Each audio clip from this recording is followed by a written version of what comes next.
নমস্কাৰ বন্ধুসকল, মই আপোনালোক সকলোকে আছামিজ বাস্তু চেনেললৈ স্বাগতম জনাইছোঁ। বন্ধুসকল, মোৰ নাম গোবিনাশ খোৱা, মই এজন এষ্ট্ৰ বাস্তু এক্সপাৰ্ট নিউমেৰলজিষ্ট। বন্ধুসকল, আপোনালোকৰ সুবিধাৰ্থে মই চেনেলটোত আপোনালোকৰ বিভিন্ন সমস্যাৰ সমাধানৰ উপায়সমূহৰ সম্পৰ্কে, বাস্তুৰ সম্পৰ্কে, জ্যোতিষশাস্ত্ৰৰ সম্পৰ্কে, সংখ্যাতত্বৰ সম্পৰ্কে, তাৰ লগতে তন্ত্ৰৰ বিভিন্ন প্ৰয়োগৰ ভিডিঅ'সমূহ ইয়াত আপলোড কৰি থাকোঁ। গতিকে যদিহে আপোনালোকৰ মোৰ চেনেলৰ ভিডিঅ'সমূহ চাই ভাল লাগে, অনুগ্ৰহ কৰি মোৰ চেনেলটো ছাবস্ক্ৰাইব কৰিব, ভিডিঅ'সমূহ লাইক কৰিব, কমেণ্ট কৰিব আৰু যিমান পাৰে শ্বেয়াৰ কৰিব।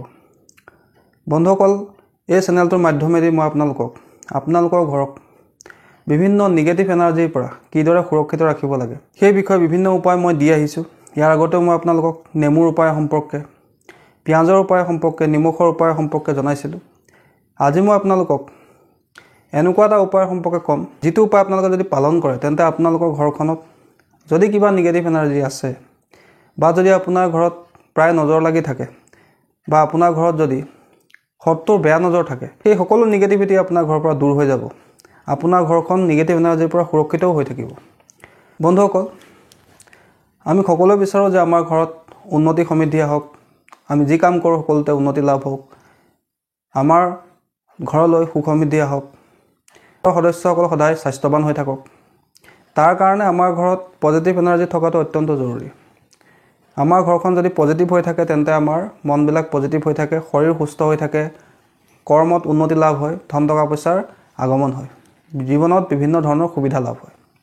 যদি কেনেবাকৈ ঘৰখনত এনাৰ্জিটো নিগেটিভ হৈ থাকে তেন্তে সেইখন ঘৰত নানান সমস্যা, ৰোগ ব্যাধি, কৰ্মত নানান বাধা ইত্যাদিবিলাকৰ সৃষ্টি হয়। বন্ধুসকল, আজি মই যিটো উপায় সম্পৰ্কে ক'বলৈ আগবাঢ়িছোঁ সেই উপায়টো একেবাৰে চিম্পুল উপায়, আৰু এই উপায়টো কৰিবৰ কাৰণে আমাক 10 টকা পইচা খৰচ কৰাৰ প্ৰয়োজন নাই। বন্ধুসকল, আমাৰ ঘৰৰ প্ৰত্যেকৰে মুখ্য দুৱাৰৰ বাহিৰত ড'ৰমেট থাকে। এই ড'ৰমেটখনৰ তলত যদি আমি কেইটামান বস্তু লুকুৱাই ৰাখোঁ, তেতিয়াও আমাৰ ঘৰত কোনো কাৰণতে কোনো নিগেটিভ এনাৰ্জি প্ৰৱেশ কৰিব নোৱাৰে। আমাৰ ঘৰখন নিগেটিভ এনাৰ্জিৰ পৰা সুৰক্ষিত হৈ থাকে। আৰু যদি আমাৰ ঘৰৰ আশে পাশে কিছুমান নিগেটিভ এনাৰ্জিৰ সৃষ্টি হৈছেও তেন্তে সেই নিগেটিভ এনাৰ্জি অতি সোনকালে দূৰ হয়। বন্ধুসকল, কি কৰিব লাগে ভালকৈ শুনি লওক। আপোনালোকে 2টা লং, 2টা জালুক আৰু 2 টুকুৰা সৰু সৰু ফিটকিৰি লৈ ল'ব। ফিটকিৰি লৈ পাৰিলে ট্ৰেন্সপাৰেণ্ট কিছুমান আজিকালি পলিথিন পায়, যিবিলাকৰ মুখখন বন্ধ কৰিব পাৰি। তেনেকুৱা এটা পলিথিনত আপোনালোকে সেই 2টা লং, 2টা জালুক আৰু 2 টুকুৰা সৰু সৰু ফিটকিৰি ভৰাই ল'ব।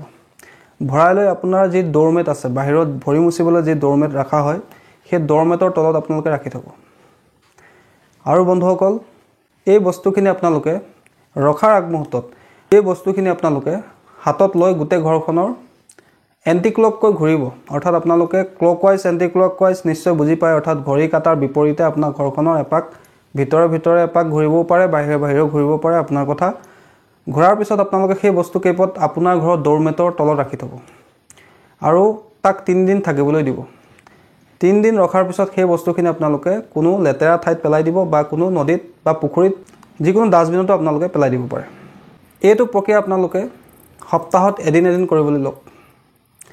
প্ৰত্যেক সপ্তাহে আপোনালোকে কোনো এটা ট্ৰেন্সপাৰেণ্ট পলিথিনৰ পেকেটত, যাৰ মুখখন বন্ধ কৰিব পাৰি, সেই পেকেটত 2টা লং, 2টা জালুক আৰু 2 টুকুৰা ফিটকিৰি আপোনালোকে ভৰাই লৈ সেই পেকেটটো আপুনি নিজৰ ড'ৰমেটৰ তলত ৰাখি থৈ দিব। আৰু ৰখাৰ আগমুহূৰ্তত আপোনাৰ ঘৰত সেই বস্তু কেইপদ হাতত লৈ আপুনি ঘৰৰ এণ্টি ক্লককৈ ঘূৰিব। অৰ্থাৎ ঘড়ী কাটাৰ বিপৰীতে ঘৰখনত আপুনি 1 পাক বা 2 পাক বা 3 পাক আপোনালোকে ঘূৰিব।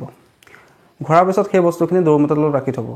3 দিনৰ মূৰত আপোনালোকে সেই বস্তুখিনি আপোনালোকে কোনো নদীত পেলাই দিব, পুখুৰীত পেলাই দিব, কোনো ডাষ্টবিনতো আপুনি পেলাই দিব পাৰে। বন্ধুসকল, এই প্ৰয়োগটোৰ এটা লজিক আছে। বন্ধুসকল, লং আৰু জালুক হৈছে শনিৰ বস্তু আৰু ফিটকিৰি হৈছে বুধ গ্ৰহৰ বস্তু। বুধ আৰু শনি এই 2টা গ্ৰহে মিলি আমাৰ নিগেটিভিটি দূৰ কৰাত সহায় কৰে, আমাৰ ঘৰলৈ পজিটিভ এনাৰ্জি অহাত সহায় কৰে, আমাৰ ঘৰখনত নজৰ দুখৰ পৰা সুৰক্ষিত ৰখাত সহায় কৰে, নিগেটিভ এনাৰ্জিবিলাক শোষণ কৰে। গতিকে যদি আপোনালোকে এই প্ৰয়োগটো সপ্তাহত এদিন কৰিবলৈ লয় তেন্তে আপোনাৰ ঘৰৰ যিখিনি নিগেটিভিটি আছে সেইখিনি লাহে লাহে নাইকিয়া হ'বলৈ লয়, ঘৰলৈ পজিটিভ এনাৰ্জি আহিবলৈ লয়। আৰু ঘৰলৈ যিমানেই পজিটিভ এনাৰ্জি আহিব আপোনাৰ জীৱনলৈ উন্নতি আহিব।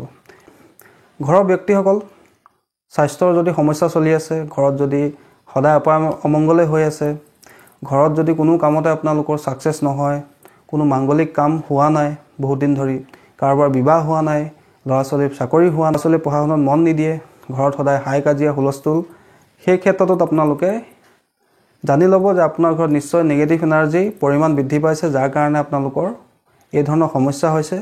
সেই সমস্যাটো দূৰ কৰিবৰ কাৰণে আপোনালোকে এটা সৰু চিম্পুল উপায় কৰিব পাৰে। কেৱল আপোনালোকে 2টা লং, 2টা জালুক আৰু 2 টুকুৰা সৰু ফিটকিৰি এটা সৰু ট্ৰেন্সপেৰেণ্ট পলিথিনৰ পেকেটত ভৰাই ল'ব। ভৰোৱাৰ আগমুহূৰ্তত সেই বস্তু কেৱল আপোনাৰ ঘৰত 3 পাক বা 4 পাক বাহিৰে বাহিৰে হওক, ভিতৰে হওক এণ্টি ক্লক ঘূৰাই ল'ব। এণ্টি ক্লক হৈছে ঘড়ী কাটাৰ বিপৰীতে। তাৰপিছত সেই বস্তু কেৱল পলিথিনত ভৰাই লৈ আপুনি নিজৰ ড'ৰমেটত লগত ৰাখি থ'ব আৰু 3 দিনৰ মূৰত সেই বস্তুখিনি ক'ৰবাত আপুনি পেলাই দিব। ডাষ্টবিনতো পেলাব পাৰে, লেতেৰা জেগাতো পেলাই দিব পাৰে। বন্ধুসকল, আৰু এই প্ৰয়োগটো আপোনালোকে প্ৰত্যেক সপ্তাহে কৰিব। প্ৰত্যেক সপ্তাহে কৰিবলৈ লওক, নিশ্চয় আপোনালোকৰ ঘৰত যিখিনি নিগেটিভিটি আছে সেইখিনি দূৰ হ'ব আৰু ইয়াৰ ৰিজাল্টটো আপুনি খুব সোনকালে লাভ কৰিব।